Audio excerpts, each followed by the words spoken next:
Hello viewers, कैसे हो आप लोग। एक बार फिर आप सभी का स्वागत है मेरे यूट्यूब चैनल जी सीरीज़ में।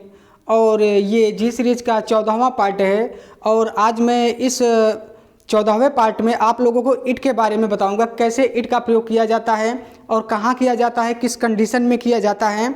तो आइए समझते हैं ईंट का प्रयोग कहाँ होता है। सही मायने में जो है बच्चे काफ़ी कंफ्यूज रहते हैं कि ईंट का प्रयोग बहुत, मैं खुद देखता हूं कि बहुत से बच्चे गलत लिख देते हैं। तो आज इस प्रॉब्लम्स को मैं आज यहाँ पे हल करने वाला हूं। आइए देखते हैं। यहाँ पर देखिए, ये हमारा जो जी सीरीज का ये 14वां पार्ट चल रहा है और इसमें हम बताने जा रहे हैं यूज ऑफ इट। इट क्या है? देखिए, इट हमारा जो है दो प्रकार से प्रयोग किया जाता है। एक डमी सब्जेक्ट के रूप में प्रयोग किया जाता है और एक प्रोनाउन के रूप में। वास्तव में जो है ये प्रोनाउन ही है, लेकिन प्रयोग के आधार पे जो है थोड़ा सा अलग हो जा रहा है। एक डमी में प्रयोग होता है, डमी सब्जेक्ट के रूप में, और एक प्रोनाउन के रूप में। तो देखिए, सबसे पहले मैं यहाँ पे आज डमी के रूप में बताऊंगा कि कैसे डमी के रूप में प्रयोग किया जाता है। डमी का मतलब क्या होता है? डमी का मतलब होता है गूंगा।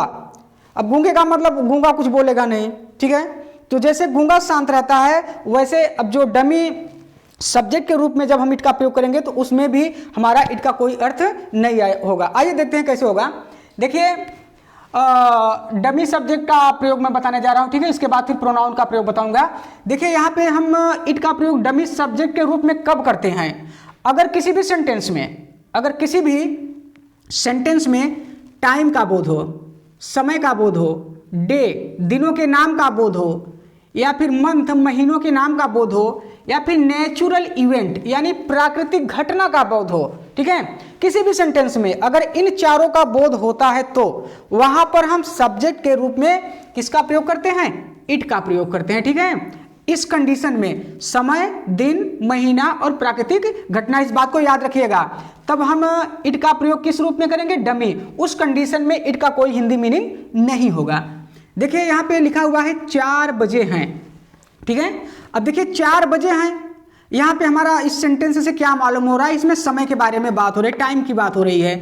तो यहाँ पे देखिए सब्जेक्ट के रूप में मैंने क्या लिखा? इट लिख दिया। लिंकिंग वर्ब है हमारा इज हो गया। 4 बजे हैं तो 4 o'clock। अब देखिए ओ का मतलब आवर होता है, ठीक है। तो यहाँ पे इट लगा है ना, इस इट का कोई हिंदी मीनिंग नहीं होगा, बल्कि ये डमी सब्जेक्ट है, यानी गूंगा जिसको कहते हैं।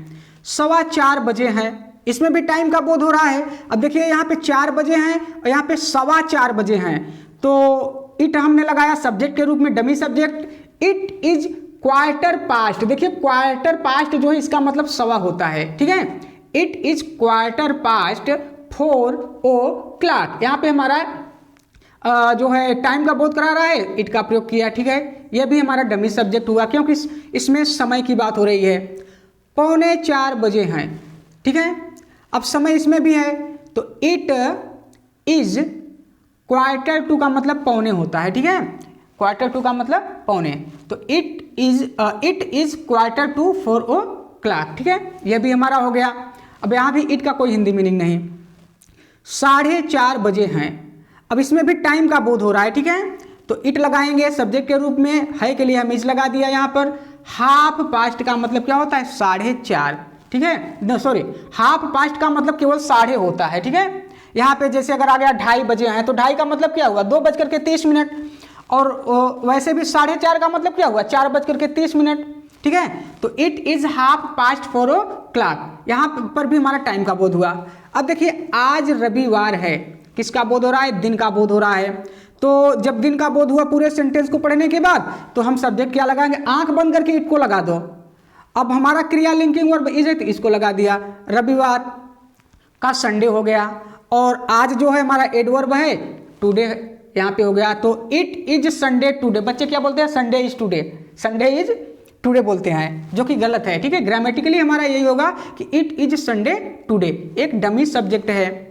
फिर हमारा देखिए अगला वाला, मई का महीना था। मई का महीना था, महीनों का नाम 12 महीने होते हैं, उसको याद कर लो। तो जहां पर भी महीनों का नाम आए और उसमें सब्जेक्ट ना हो, तो हम डमी सब्जेक्ट क्या लगाएंगे? इट का प्रयोग करेंगे। तो देखिए, मई का महीना था, इट लग गया, सब्जेक्ट हो गया, क्रिया था है। अब देखिए मई का महीना, एक बात आप लोग ध्यान दीजिएगा, यहाँ पे मई पहले आया है, उसके बाद फिर महीना लास्ट में आया है। लेकिन इंग्लिश में क्या होता है? पहले मंथ आ गया, फिर ऑफ आया, उसके बाद फिर मई आया। तो it was the month of May, ठीक है, मई का महीना। तो यहाँ पे देखिए मई, अब जब इसकी हम अंग्रेजी बनाएंगे तो मई को इधर कर देंगे और महीने को इधर कर देंगे, बीच में का के लिए आप लगा देंगे, जैसा कि यहाँ पर है द मंथ ऑफ मई, महीनों का नाम है। इट हमारा डमी सब्जेक्ट हुआ। आज बहुत ठंडी है, आज बहुत ठंड। अच्छा बताइए, ठंडी लगना, गर्मी लगना, हवा चलना, बादल गरजना, ये सारे कौन सी घटनाएं हैं? ये सारी प्राकृतिक घटनाएं हैं, नेचुरल इवेंट हैं। तो इसमें सब्जेक्ट तो होगा नहीं, क्योंकि ये प्राकृतिक घटना, इसमें जो भी कार्य होगा वो प्रकृति के द्वारा होगा। तो यहाँ पे मैंने लिखाया है कि नेचुरल इवेंट। नेचुरल इवेंट के लिए हम डमी सब्जेक्ट इट का प्रयोग करते हैं, ठीक है। तो यहाँ पे देखिए इट मैंने लगा दिया। आज बहुत ठंडी है, ठंडी पड़ना प्राकृतिक घटना है, तो सब्जेक्ट इट है के लिए इज लगा दिया। बहुत ठंडी, सो के लिए बहुत हो गया, सो हो गया बहुत के लिए, और कूल के लिए ठंडी, बचा क्या? आज। तो आज के लिए हम क्या लगाएंगे? TODAY। समझ में आ रहा है ना? इसमें कुछ है नहीं, बस केवल आपको याद क्या रखना है, इट का प्रयोग हम डमी सब्जेक्ट के रूप में तब करेंगे जब वाक्य में समय, दिन, महीना और प्राकृतिक घटना का बोध हो, ठीक है। तब उस समय जब हम इट का प्रयोग करेंगे तो इट तो प्रोनाउन ही है, लेकिन इसमें डमी बन करके आएगा, इसका कोई हिंदी अर्थ नहीं हो सकता। आप लोग निकालिए, क्या होगा? कुछ नहीं होगा। ये खाली बता देंगे कि इन चारों में से कोई एक चीज का बोध हो रहा है, ठीक है। तो स्क्रीनशॉट लेना चाहते हो तो ले लो इसको, ठीक है, बहुत काम में आएगा ये। और इसके बाद जो है मैं आप लोगों को बताऊंगा प्रोनाउन के रूप में इट का प्रयोग कैसे होता है, ठीक है। तो आइए समझते हैं प्रोनाउन के रूप में इट का प्रयोग। तो यहां पे देखिए, जब हम इट का प्रयोग प्रोनाउन की तरह करते हैं, प्रोनाउन के रूप में करते हैं, एज ए सब्जेक्ट करते हैं, तो आप लोग एक बात का ध्यान रखिएगा कि जब हम इट का प्रयोग सब्जेक्ट की तरह करेंगे, कर्ता की तरह करेंगे, तो सिंगल सेंटेंस नहीं होना चाहिए। सिंगल सेंटेंस नहीं होना चाहिए, कम से कम 2 सेंटेंस होना चाहिए, क्योंकि इट का प्रयोग हम जो है, इट एक प्रोनाउन है, और प्रोनाउन जो होता है वो नाउन के स्थान पे आता है। यानी अगर एक वाक्य पहले रहेगा, एक सेंटेंस पहले रहेगा, तो उसमें जो नाउन आएगा उस नाउन के लिए हम दूसरे सेंटेंस में प्रोनाउन इट का प्रयोग करेंगे। तो जब हम इट का प्रयोग सब्जेक्ट की तरह करते हैं, जिसका हिंदी मीनिंग हमारा होता है यह या वह, तो इसमें इट का प्रयोग जो है छोटे जीव जंतुओं के लिए प्रयोग किया जाता है एज ए सब्जेक्ट, एक कर्ता के रूप में या किसी कथन के रूप में। यानी 4-5 वाक्य कोई बोल दिया जाए और उस 4-5 वाक्य को जो है सिर्फ एक शब्द इट के द्वारा जो है पूरा कर दिया जाए, तो वहां पे हमारा जो है ये एक प्रकार से प्रतिनिधित्व करता है नाउन का। या किसी भी सेंटेंस में अगर एक बार नाउन आया है तो उस नाउन को दोबारा ना लिखा जाए, उसके स्थान पे हम इट का प्रयोग करते हैं, और सिर्फ उसी नाउन के बाद हम लगाते हैं जिसमें छोटे जीव जंतु का बोध हो, निर्जीव वस्तु का बोध हो। ये नहीं कि कोई आदमी के बारे में बात हो रही है पहले सेंटेंस में तो हम वहां पर भी इट लगा दें, उसके लिए दूसरा प्रोनाउन है। देखिए यहां पे मैंने लिख दिया है इट एज अ प्रोनाउन, एक प्रोनाउन के रूप में। प्रोनाउन के रूप का मतलब है सब्जेक्ट के रूप में, ठीक है। तो हम कब प्रयोग करेंगे इट का प्रयोग? इसका हिंदी अर्थ होगा यह या वह, ठीक है। जब कोई छोटा जीव जंतु रहेगा या कोई निर्जीव चीज रहेगी, ठीक है, तभी हम कर्ता के रूप में इट का प्रयोग करेंगे। देखिए यहाँ पे एग्जाम्पल के जरिए आइए समझते हैं। यह एक किताब है, यह एक किताब है, इसमें 4 पन्ने हैं, इसमें 4 पन्ने हैं। अब ध्यान दीजिएगा यहाँ पे, अब यहाँ पे बात हो रही है किताब की। अभी हम किताब की पहली बार बात कर रहे हैं, तो इसलिए हम यहाँ पे इट का प्रयोग नहीं करेंगे, यहाँ पे हम दिस का प्रयोग करेंगे, क्योंकि इंट्रोड्यूस के लिए यानी परिचय करवाने के लिए पहले दिस का प्रयोग किया जाता है, उसके बाद हम इट का प्रयोग कर सकते हैं। तो यह एक किताब है, दिस इज अ बुक, यह एक किताब है, ठीक है। अब दूसरे वाक्य में इसमें 4 पन्ने हैं, अब इसमें किसमें? किताब में है। अब ये हमारा दूसरा सेंटेंस आ रहा है इसमें, तो यहाँ पे देखिए इसमें जो लगा हुआ है इट किसके लिए आया है? ये किताब के लिए आया। किताब एक निर्जीव चीज है। अब पहले सेंटेंस में किताब की चर्चा हुई और दूसरे सेंटेंस में जब इसको दोबारा ना लिखना पड़े, इसलिए यहाँ पे हम प्रोनाउन इट का प्रयोग करेंगे, और हमारा जो इट है ये प्रोनाउन है और कर्ता की तरह काम कर रहा है। देखिए इसके बाद हैज आया है, इट हैज 4 पेजेस, ठीक है। तो ये नाउन के लिए प्रयोग किया। अब इसको हम नहीं कह सकते कि यह एक किताब है, it is a book, it is a book, ऐसा नहीं कहेंगे। पहले हम एक सेंटेंस में दिस का प्रयोग करेंगे या अन्य भी किसी दूसरे प्रोनाउन का प्रयोग करेंगे। जब एक बार किसी नाउन की चर्चा हो जाएगी, निर्जीव, ध्यान देना, केवल निर्जीव, छोटी जीव जो होती है निर्जीव वस्तु, तब हम उसके स्थान पे दूसरे वाक्य में जब वो कर्ता की तरह प्रयोग किया जाएगा तब हम इट का प्रयोग करते हैं। तो यह एक किताब है, इसमें 4 पन्ने हैं। तो this is a book, it has 4 pages. एक सेंटेंस हमारा समाप्त हो रहा है, फिर जो दूसरा सेंटेंस जो है इसी सेंटेंस से रिलेटेड है, संबंधित है, और उस नाउन को दोबारा न लिख करके हम प्रोनाउन का प्रयोग कर रहे हैं। ठीक है, समझ में आ रहा है ना। अगला सेंटेंस देखिए, मेरे पास एक चिड़िया है। पहले सेंटेंस में क्या है कि मेरे पास एक चिड़िया है, उसके पंख नहीं हैं। अब उसके किसके? चिड़िया के। अब चिड़िया क्या है? एक छोटा जीव, छोटा जंतु है, एक चिड़िया पंछी है। तो यहाँ पे देखिए मेरे पास एक चिड़िया है, आई हैव अ बर्ड। अब एक सेंटेंस समाप्त हो गया। ये जो दूसरा सेंटेंस है इसी से रिलेटेड है।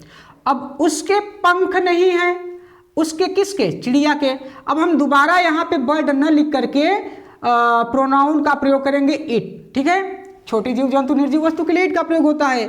तो यहाँ पे इट का प्रयोग कर्ता के रूप में किया गया है, और इट इसलिए लगा है क्योंकि इसके पहले इसकी जो है नाउन की चर्चा हो चुकी है। एक बर्ड जो है नाउन है, तो नाउन की चर्चा हुई, उस नाउन को दोबारा न लिखना पड़े इसलिए इट का प्रयोग किया, और इट प्रोनाउन की तरह प्रयोग किया गया है, एक कर्ता की तरह प्रयोग किया गया है, और इसका हिंदी अर्थ होता है उसके, वह या वह। ठीक है, it has no wings. Wings से एक पंख होता है, और फीदर मीन्स होता है पंख। ठीक है, इसको मैंने कोष्टक में लिख दिया, जो आपको उचित लगे आप उसको लिख लीजिएगा। ठीक है, दोनों में से कोई भी लगा सकते हो। तो ये समझ में आया ना दूसरा सेंटेंस। अब तीसरा देखते हैं, तुम्हारे पास झोला नहीं था, यू हैड नो बैग। ध्यान देना, नो बैग, बैग की बात हो रही है। यह गलत सूचना थी।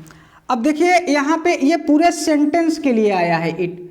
ठीक है, सॉरी यहाँ पे थोड़ा सा मिस्टेक हो गया है, यहाँ इसके सामने होना चाहिए इट वॉज रॉन्ग इंफॉर्मेशन। ठीक है, ध्यान देना, इट का प्रयोग जो होता है यहाँ पे। अब तुम्हारे पास झोला नहीं था, यू हैड नो बैग। ठीक है, यह गलत सूचना है। अब गलत सूचना क्या है कि तुम्हारे पास झोला नहीं था। अब ये पूरे सेंटेंस को मॉडिफाई कर रहा है, पूरे सेंटेंस के लिए आया है, ना कि पार्टिकुलर किसी नाउन के लिए। यहाँ केवल झोले के लिए नहीं आया है, यहाँ पे कि नाउन है तो इसके लिए, इसके लिए नहीं, ये पूरे सेंटेंस के लिए आया है। तो यह गलत सूचना है। गलत सूचना क्या? तुम्हारे पास झोला नहीं था। तो इट जो है किसके लिए आया है? ये पूरे सेंटेंस के लिए आया है। तो हम कह सकते हैं इट का प्रयोग छोटे जीव जंतु के लिए किया जाता है, और किसी सेंटेंस को बताने के लिए जो पहले बताई जा चुकी है। एक कथन जो होता है, एक कोई बात कही गई है, तो उस पूरे बात को एक शब्द में, छोटे से शब्द में इट के रूप में हम जो है उसको दोबारा न लिख करके जो है यहाँ पे हम इट का प्रयोग कर सकते हैं। मान लीजिए यह गलत सूचना थी, तुम्हारे पास झोला नहीं था, गलत सूचना थी, ऐसे भी हो सकता है। तो यहाँ पे जो है इट का प्रयोग किया, यह के लिए हम किसका प्रयोग किया? यह क्या कि तुम्हारे पास झोला नहीं था। ये पूरे सेंटेंस को मॉडिफाई कर रहा है, केवल झोला को नहीं। यह गलत सूचना थी, क्योंकि गलत सूचना क्या है? तुम्हारे पास झोला नहीं था। तो इट का प्रयोग एक कथन को बताने के लिए भी प्रयोग किया जाता है। ठीक है, तो आपको याद रखना है, डमी सब्जेक्ट में पहले बता दिया, और इट इज प्रोनाउन मतलब एक कर्ता के रूप में। आप लोग ध्यान दें, छोटे जीव जंतु या निर्जीव वस्तु हो या कोई कथन हो, कोई कथन, ध्यान दीजिएगा, पूरे कथन का मतलब 4-5 सेंटेंस अगर आ जाते हैं तो उस सारे 4-5 सेंटेंस के लिए भी हम इट का प्रयोग करेंगे, और उसी इट में सारी चीजें छिपी रहती हैं। जैसे मान लीजिए कहते कि वह अच्छा लड़का नहीं है, वह अच्छा लड़का नहीं है, यह बात गलत है। अब यह बात गलत है, यह किसके लिए आया है? वह लड़का जो है अच्छा नहीं है। तो ये पूरे सेंटेंस के लिए आ रहा है। तो आप लोग थोड़ा सा बस इसको इतना ध्यान रखिएगा कि इट का प्रयोग जब हम सब्जेक्ट के रूप में करते हैं तो देखिए इसमें क्या हिंदी अर्थ है, इसमें यह भी अर्थ आ सकता है, इसमें, उसके, यह, इसके कई मतलब अलग अलग टाइप के आते हैं। तो ये आप जैसे ट्रांसलेशन करेंगे तो धीरे धीरे सब समझ में आ जाएगा। और आप थोड़ा सा स्क्रीनशॉट लेना चाहते हो तो ले लीजिए, थोड़ा सा प्रैक्टिस करिए और मेहनत करते रहिए, बाकी सब समझ में आएगा, कोई दिक्कत नहीं। अगर कोई दिक्कत होता है तो कमेंट बॉक्स में पूछिए।